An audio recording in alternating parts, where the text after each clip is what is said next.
Hey guys, welcome to Bethel Online. My name is Jason. I'm one of the pastors here, and we're so glad you decided to make us a part of your weekend. No matter who you are, where you come from, we're so glad you're here. Our vision is to be a safe place for real people to encounter the real Jesus and experience real change. Our hope and our prayer is that no matter who you are or what you've been through, you know that you are loved and you are wanted here. We would love to get to know you better and help you connect with all that's going on. You can do this by going to our website at www.bethel.us or by downloading the Bethel app. You can find our app by searching Bethel Putco in your app store.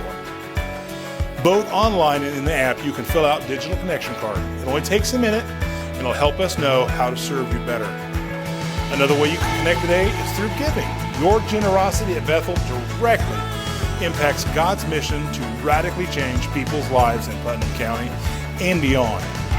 Through the ministries of Bethel and the many local and regional organizations we support, people are able to see the grace of God and how much He loves them. You can always give on our website at bethel.us/give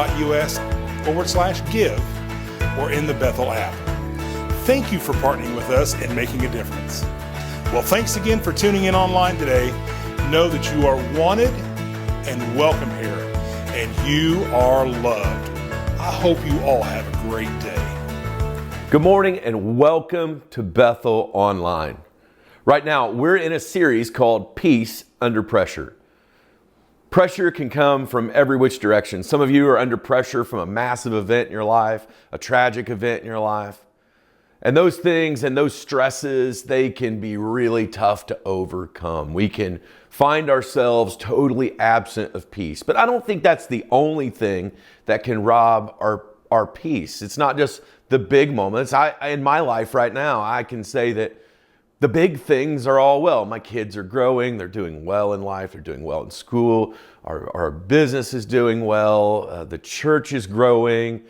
I don't really have anything tragic going on in my life right now in this season of life. And while there may come a time where that happens, in this moment of life, you would think, hey, you should be feeling pretty at peace. But we are in a season of incredible busyness. We just got back off of a vacation trip, and I was reminded that we're about to add another sport into our schedule, and that the days are getting shorter, and so the ability to do things in the light is changing.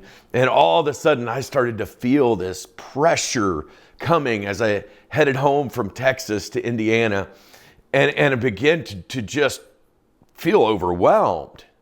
The reality is that it's often the daily frustrations that rob us of our peace. The little things that happen that rob us of the peace that God promises. I was reading an article this week. Much of my family has Appalachian roots, and part of Appalachia's history is one of coal mining. A great many people in the South make their living, and the economies go as the coal mines go. And the reality is that when asked what they were afraid of in this article, coal miners listed two things. One was the cave-in, and you would have thought that a cave-in would have been their top worry, to be in a mine shaft where then a cave-in happened. But most of the miners said, well, it's really rare that happens. And yeah, it's scary, and it's one of the things, but you kind of eventually learn to live at peace and know that that's a possibility, be prepared for it. But they said the real fear, the greatest fear that most of them had, was from the small particles of coal down in the shaft that ultimately get lodged in their lungs and ultimately cause a condition known as black lung. One of the miners said, it's the small things really that weighs you down. It's the small things that can, over time, can become a huge deal. And I think in our life, that's similarly true. In Philippians chapter 2, verse 14 and 15, the Apostle Paul is telling some of the early Christians to do everything without grumbling or arguing. But when a bunch of small things are happening in our life, it can be very easy to start seeing things in a cynical way, to begin to grumble all the time. And in reality, that mindset, all of a sudden, everything we do is weighed down by the small things that are eating at us. He goes on to say in verse 15, do this, he says, do everything without grumbling or arguing, so that you may become blameless and pure, children of God without fault in a warped and crooked generation. Then you will shine among them like stars in the sky. The reality is, Christians have frustrations in their life. Christ followers have frustrations in their life, so as people who do not. Following Jesus does not mean small irritations and frustrations will not happen to you. And so, as those who are supposed to shine among people like stars in the sky, how do we live a life in the midst of those same frustrations and be different in it? See, there are three common daily frustrations that I think tend to wear on us. One are the interruptions that happen. You know, we have a plan. This morning I got up and actually it was a rare occasion where I got out of bed like an hour later, but I normally get up at 4:45. So waking up at 5:45 is not a big deal. But this morning, having come back off vacation, my mental alarm and my phone alarm was not set. And so 15 minutes before my son needed to be at basketball practice, we were rushing out the door to get him there. That's not the way I live. That's not the way that I like to live. And it certainly wasn't the way that I planned on my morning to go. I didn't even get to hit the restroom. I didn't even get to drink a drink of coffee. We were in the car. We were going down the road. And I'm like, do you have your backpack? Do you have your computer? Oh, Dad, I don't have my computer. And I was like, man, my plan for this morning is already interrupted because you didn't bring your backpack. And I could feel my blood pressure going up at the way the day had started. And I began to be irritated. There's those moments where you're trying to work on something and you get a phone call, or someone tries to talk to you just as you're getting a thought worked out in your mind, and you get interrupted. And it's really not a big deal that someone's asking you a question. It's really not a big deal to go do a little thing to help your kid out and get it lined up. It's really not a big deal to have a conversation, but the interruption can begin to weigh on us to where we begin to feel like I'm not really getting done what I planned on getting done. And we can feel the pressure coming up, inconveniences. I was thinking about the busy season that we're in right now. And I was thinking, like, we can't afford for anyone to get sick and manage our schedule. We can't afford for anyone. We're so busy that we can't afford for a flat tire on a car one morning to shift up. We can't afford. My wife needed to bring our dog back from the vet clinic where it had been boarding over the last week. We were on vacation, and we always try to send her with my son's car. And today, the dog had to go in her new car, and it was an inconvenience. It was going to be a massive inconvenience to just take the car away from the 18-year-old and to do that. And it was just the frustration of, why does it take so much to get everywhere and do everything we have to do? You could feel the pressure of the situation robbing peace. And 3 is just general irritations. If I'm honest, I have some pet peeves. The school pickup line. The person who can't make up their mind in a fast food restaurant. There are signs hanging in front of you and have been for the last 20 minutes. Have your mind made up when you get to the counter. It's just a frustration. It really shouldn't be a big deal to me, but it does. The pickup line, there's a certain way that we're all instructed in the kid pickup line. You go too wide. You pack too wide until you get to a certain place and you go down to 1. Every day I pull in and there's a single file line and you're almost running to the edge of the road. It's not really a big deal. We're all going to get there at the same time. But I find myself seething in frustration and irritation. Or when someone gets to the front of the line and it's time to get the kid out of the car, and you're like, what are you guys doing? Having a committee meeting about committee meetings? It's time to get out of the car. And I know all of a sudden I feel my blood pressure rising and my peace being robbed. If you can't tell, this is a message that I need as much as you. The reality is these frustrations can lead us and rob our peace. And I don't know about you, but there are some ways that I typically react when I'm facing irritation. And I think there are kind of 4 ways that we can really address irritations that happen to us. One is some of us resist the irritation. Like we like to pretend it's fine, it's not a big deal. It's fine, just get through this and move on and it'll be fine. But then when 4 or 5 irritations happen at a time, eventually what happens is there's like this boiling, moving thing happening inside of us. And all of a sudden an irritation happens and we blow up.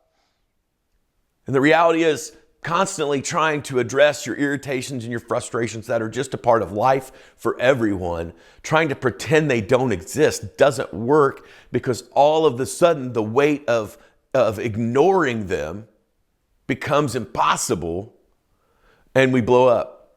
I don't know about you, but I've had a moment or two about life where I had a blow up, an embarrassing blow up that is not the character that I want to have. And a lot of it was because I had 10 different things going on at once. And then one thing happened and I had been in denial of all the stress that I was feeling from everything until that point. So resisting it and pretending that it doesn't exist, it doesn't work. Some of us deal with our irritations by just resenting it. We start to resent every little irritation until our entire life gets bitter. I mean, we can get toward the end of a season with no break, with a busy schedule we signed up for, with a life that we set up for ourselves.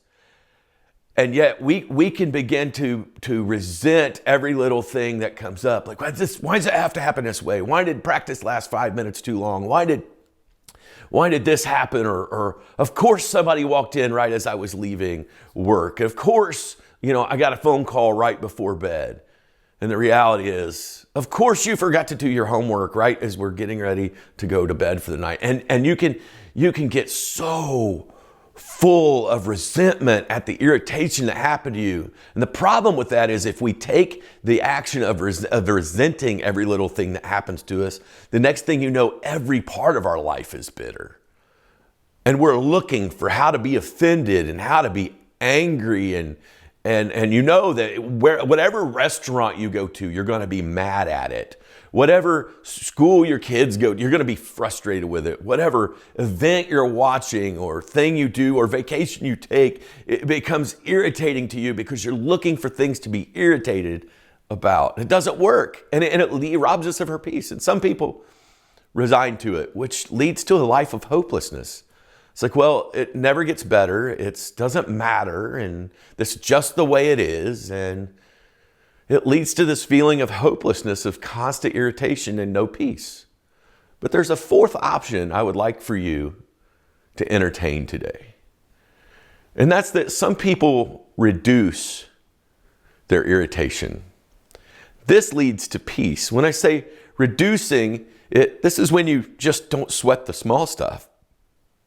When you remind yourself the way that I was reminded last week on a vacation by a cabbie that took us from Brownsville, Texas to South Padre. And I was frustrated that our little rental car thing hadn't worked out and that it wasn't going the way that I planned. And I was going negative and I was tired and exhausted. And we get in the cabbie with this little Hispanic guy, and he's like, man, I'll get you there safe. I'll take you there. I've been doing this for years. I never had a wreck, blah, blah, blah. Let me help you get your stuff in. And we get on the way there. I mean, this guy is filled with more joy as a person at 11 o'clock at night, driving dark roads in South Texas. And this guy is just bubbling with energy. And I'm like, how? He's working like at 11 o'clock at night, doing a job with random strangers where there's surely some risk and surely some danger for him all the time, and just awkwardness that has to exist with random people getting in your vehicles. And he's just bubbling over. And he even along the way, he tells me how once he lived in Indiana and he had been homeless. And I'm like, I've never been homeless, and that's got to be brutal. And then he asked me my age, and he told me he had a daughter that had been my age and that he had lost his daughter. He began to tell me his story, and then he began to tell me about Jesus. He began to tell me he was actually preaching at a prison the next day, that he would help me get anywhere I needed to go that week, just call him. And if I called him, he would give me somebody's number if he couldn't do it. And he just full of service. Like, I'm a grown man, I can move my stuff. He wouldn't let me unload my own stuff at the airport. We get done. The guy's just full of, hugged me before he left, And I was like, how on earth does he not live in utter frustration at the traffic, at the condition of the old cab that he's driving, at the losses in his life? I think he's mastered this idea of saying, hey, you know what? The big stuff is the big stuff. The small stuff is the small stuff. At the end of the day, it'll work out. And so here we were, 11 o'clock at night, the Midwestern pastor who's doing well enough to go on a vacation, and the poor cabbie, and he was the one with joy and peace, and I was irritable. This is when you take stuff that comes off and frustrates you, and you remind yourself, this is a small thing. And I know it's hard. It's hard because frustrations can begin to feel like big things. When multiple small frustrations happen, they can be big things. If you can't fight it and you can't flee from it, sometimes you just gotta flow with it. At some point during that ride there, I was like, man, this stinks, but this is gonna be a great story. As Frankie shared his life, I thought, this is good for my kids to hear. This is good for my kids to see and hear and listen to Frankie talk about his life. They've lived in a world where they've not experienced Frankie's world. And this is good for things not to go perfect on a trip. And at the end of the day, after staying in this resort and enjoying this great trip, I would venture to say that Frankie was one of the number one things we'll remember about this trip. That there'll be a time down the road on a Thanksgiving dinner when we talk about, or go on a vacation and we talk about, hey, remember that time that the rental car got messed up, that we didn't have a rental car, that we had to get there, and we met Frankie, the cabbie. You see, peace is found by reducing the frustration. Here's the problem with that. When we live in the context of the world, it's easy for our frustrations to seem huge. But as Christians, we have now been made to be a part not of the kingdoms of this earth, but the kingdom of God. And the only way that you can treat all stuff as small stuff is to see it from God's point of view. The reality is, I wonder if that meeting with that cabbie wasn't the perfect beginning to a vacation for a guy who had let all of the little frustrations in life take him to a boiling point. The reality is, maybe that small mishap at the beginning of the vacation was exactly what we needed, and a small frustration that led to a massive blessing for myself and my family. Maybe here's something else to recognize. Maybe because Frankie had learned to reduce the stuff in his life and be like, hey, whatever, man, it's okay. Maybe Frankie was set up to be a blessing and a light shining like a star amongst the people. The reality is, in this moment, you would have far expected that I would supposedly be the one who would be the most set to be the shining star of Jesus in front of people. But in reality, Frankie was far more poised because he just rolled with the punches. You know why? Because in Frankie's life, Jesus is the biggest deal. Jesus is the source of his hope, and Jesus diminishes the size of his frustrations. Because Frankie was having me, listen, I'm not lying at all when I tell this story. This seems like such a preacher story. Frankie had me looking up Bible verses. It's like, hey man, look up Psalm 119. Look up this verse. Now go over here to Corinthians, man. Go over here and look at this. And I'm looking up these verses, and it's basically all saying, hey, to those who have experienced God's grace in a big way. Frankie was like, we can't forget that. We got to keep preaching, man. That's why I go to the prison. The key is this: the only way you can treat all stuff as small stuff is to see it from God's point of view. Proverbs 4 verse 7 says, wisdom is the principal thing. Therefore get wisdom, and in all you're getting, get understanding.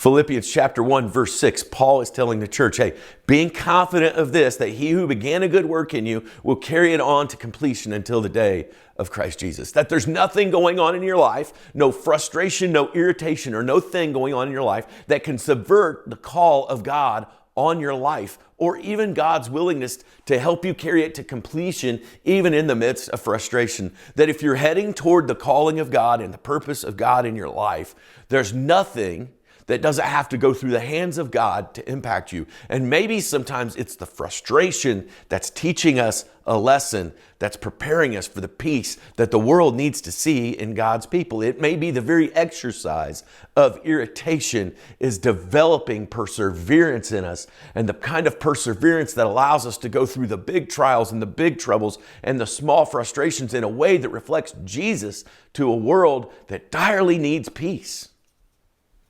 Isaiah chapter 26 verse 3 says, you will keep in perfect peace those whose minds are steadfast on you because they trust in you. I get in the habit of thinking things have to go my way in order to be the good way. And in reality, God's way is the good way because God is good. God is good to me, not just because everything in my circumstance is good. God is good to me not because I'm somehow good. God is good to me because that's who God is. And God's goodness makes my small frustrations pale. When I focus on God's goodness, the size of my irritations and problems are diminished. So here's 5 practical steps on how to handle the frustrations of life. Number 1, ask yourself, am I really a part of the reason that this is so frustrating? Did I cause this? Have I set up my schedule in an excessively busy way? Have I had my standards of earthly living so high that I created a world that's leaving me frustrated all the time? Luke chapter 19, verse 21 says, you'll reap what you sow. One of the best steps that we can take to handle the frustrations of life well is to ask ourselves, what's my part in this? The reality is when I'm sitting in the pickup line at school, yes, the reality is some people need to learn how to follow instructions. Some people need to be more prepared. But at the end of the day, it's that I'm making a big thing out of a little thing. And so what if a parent takes a second to hug their kid, tell them they love them before they get them out? So what if a parent, it slows me down a little bit? Maybe I was running too late to begin with. The reality is that sometimes I created a circumstance that led me to live a life that's stressed out. You signed your kids up for too much stuff, and now you're mad every night because you don't have time at home. Maybe you did it. You signed your kids up from too much of this thing over here, and now your kids are going a direction you don't like that they're going, and it's robbing you of your peace. Then maybe you need to not sign up for everything so that you can help your kids focus on the one thing. Ask yourself, did I cause it? Number 2, you ask yourself, what can I learn from it? The reality is, Paul says in Romans chapter 8, verses 28 and 29, all things work together for the good of those who love Jesus. If that's true about us, that is different. And it says, you need to ask yourself, what can I learn from it? Is there something here that I need to recognize that I can change in this moment when I'm frustrated, irritated? Is there a lesson that I need to learn? The reality is waiting the next day to pick up our rental car after an Uber took us back. It was like 2 hours. All I wanted to do was get to the beach. All I wanted to do was get to the pool. All I wanted to do was feel the warm sunshine on my skin, forget about the stress and frustrations behind me. But the reality is I'm not very good at sitting down. And I probably would have rushed right back into all the activities of resting. Instead, I sat for about an hour and a half waiting on the rental car. I had to wait on the Uber to get us there. And the reality was that set me up to go back and be ready to rest. What can I learn from it? Number 3, thank God in the situation. Phrase that Frankie kept saying over and over and over in the car is, man, thank the Lord. Thank the Lord, man.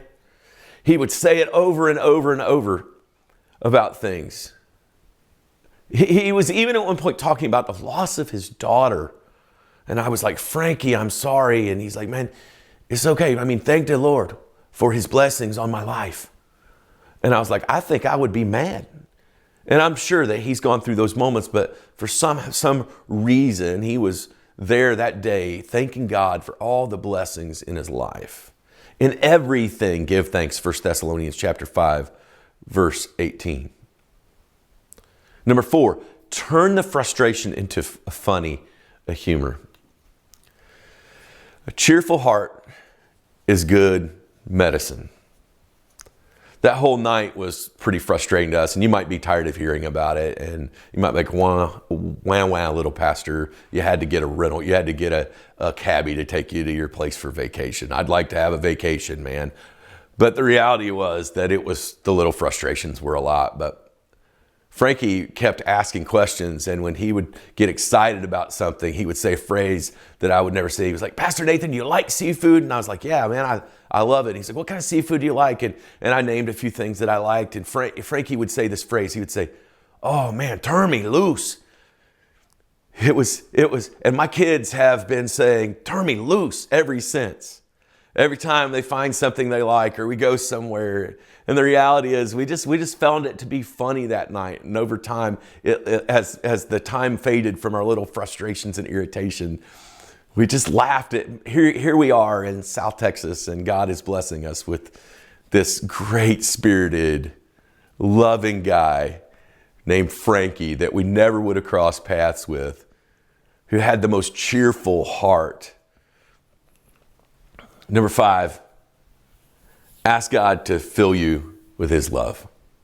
In 1 Corinthians chapter 13, verse 5, Paul is writing about what love looks like. And he's saying, if you don't have love, if you have nothing. Like if you're sitting in a room seething with anger over your frustrations, and so much that you're not able to love the car in the pickup line that you need to love, the people that are around you who need to talk to you. The reality is that you're not loving the way God called you to love. And sometimes in the middle of those frustrations, we need to ask God, hey, God, in this moment, I'm really getting frustrated. It feels like a big interruption, when in reality, it might be a divine appointment. Love is never irritable. As we go on, we look at this passage in 1 Corinthians 13 that I want to take a special look through really quickly. I want to point out a couple things. If we're asking God to fill us with his love, let me clarify, that does not mean the worldly idea of love. The worldly idea about love is that love is all what we feel like doing. That love is simply a feeling. The world tells us that love is a feeling, but in reality, love is action. When God tells us to love one another, he's not saying feel good about each other. He's saying treat each other the way I have treated you. He's saying do the kinds of things. And how did Jesus love us when we didn't deserve it? He was patient. He was kind when we hadn't earned it. He was loving when we didn't deserve his sacrifice. He gave it. Only God can take selfish human beings and implant in them action of love. Paul says it like this: if I speak in the tongues of men or of angels, but do not have love, I'm only a resounding gong or a clanging cymbal. See, we can sit around looking at every frustration and trouble, and we can act like we know all the right things to say about it.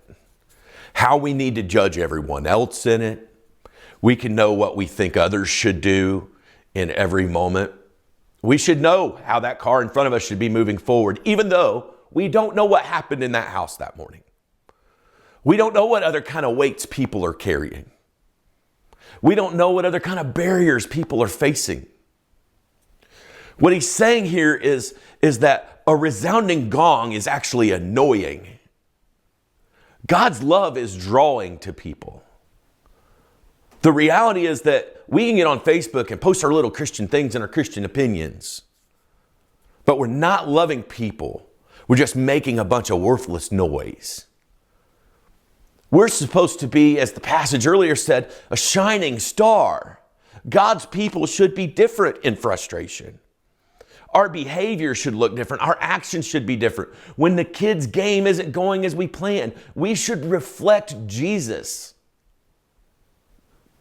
Because at the end of the day, we were made not to be a resounding gong, but a reflection of God's love.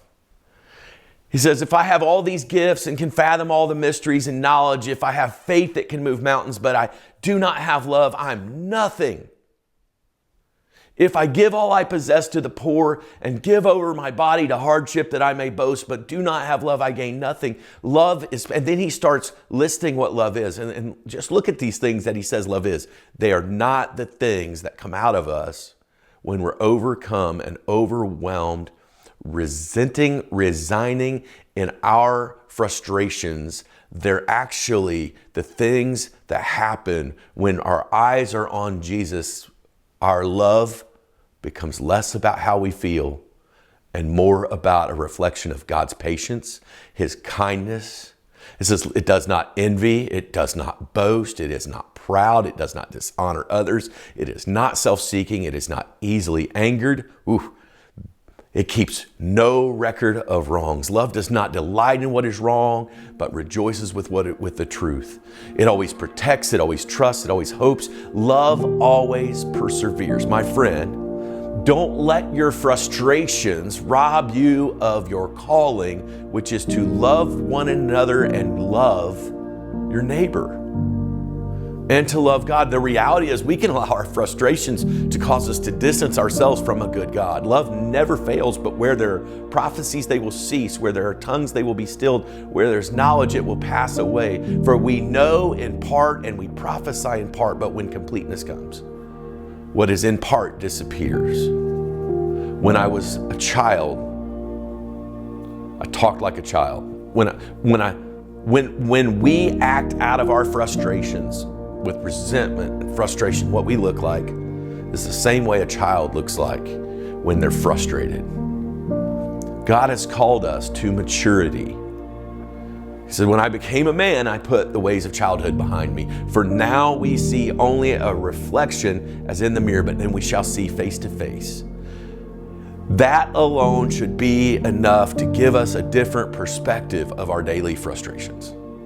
Now I know in part, then I shall know fully, even as I am fully known. And now these three remain: faith, hope, and love. But the greatest of these is love. Bethel. It's time to minimize your daily frustrations in light of a great God worth great worship. Go love your neighbor. Have a great week. Hey, thanks so much for watching. Are you ready to take your next step? We would love to hear from you. You can send an email to hello@bethel.us. You can send us a message on Facebook, or you can let us know in the Bethel app. And speaking of the Bethel app, take a moment, if you haven't already, to go to your app store and search Bethel Putco to download our app. There's all kinds of great resources in the app. You can listen to messages, you can view the messages from Sunday morning, and you can also fill out a digital Connect card. You can do that today and each week to let us know that you're tuning in. You can also find some great information about our Bethel Kids Ministry and our Be the One student ministries. Also in the app, you can give. It's one of three ways you can give: with online giving at bethel.us/give, in our app, Bethel Putco, or through text. Hey, thanks again for joining us. We hope you have a great day and know that you are loved.